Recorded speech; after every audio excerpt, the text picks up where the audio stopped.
இன்று நம் ஆண்டவர் இயேசுவின் திருமுழுக்கு திருவிழா.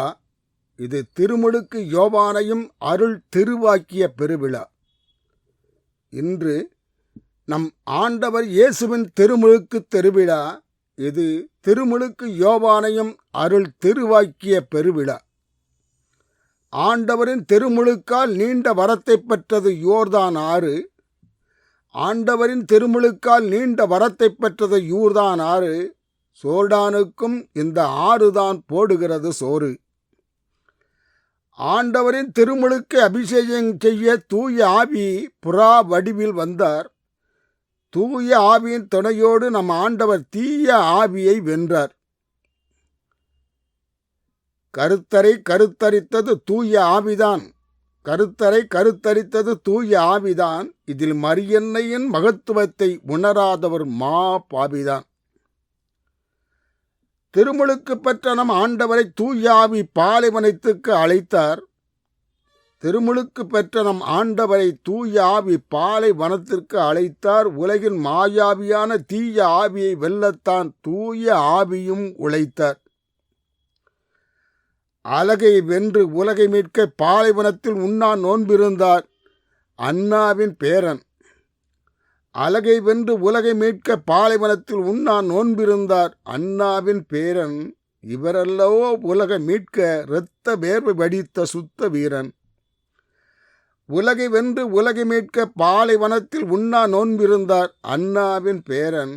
இவரல்லவோ உலகை மீட்க இரத்த வேர்வை வடித்த சுத்த வீரன்.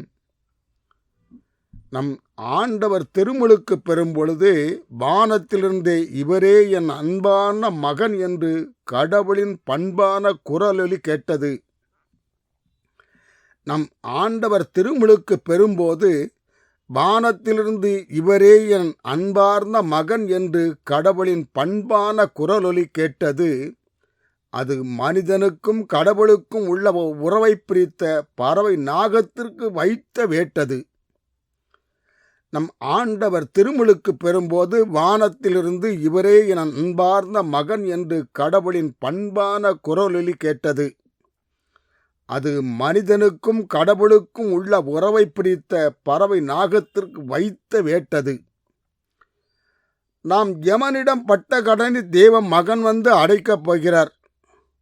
நாம் யமனிடம் பட்ட கடனை தேவ மகன் வந்து அடைக்கப் போகிறார். அவர் பாலைவனத்தில் பறவை நாகத்தின் பல்லையும் உடைக்கப் போகிறார். நாம் யமனிடம் பட்ட கடனை தேவ மகன் வந்து அடைக்கப் போகிறார். அவர் பாலைவனத்தில் பறவை நாகத்தின் பல்லை உடைக்கப் போகிறார். அவர் பாலைவனத்தில் 40 நாட்கள் உலக மீட்பை பற்றி கனவு காணும் அவர் உணவு உண்ணமாட்டார்.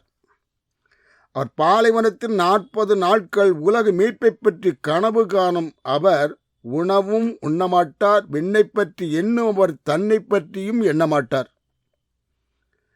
அவருக்கு காகமும் உணவு கொடுக்கவில்லை. அவருக்கு தண்ணீர் தாகமும் எடுக்கவில்லை.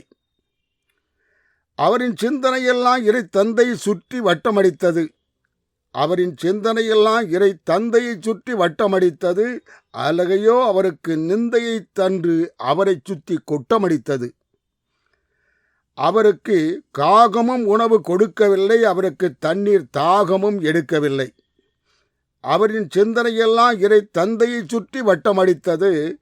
அலகையோ அவருக்கு நிந்தனையை தந்து அவரை சுற்றி கொட்டமடித்தது.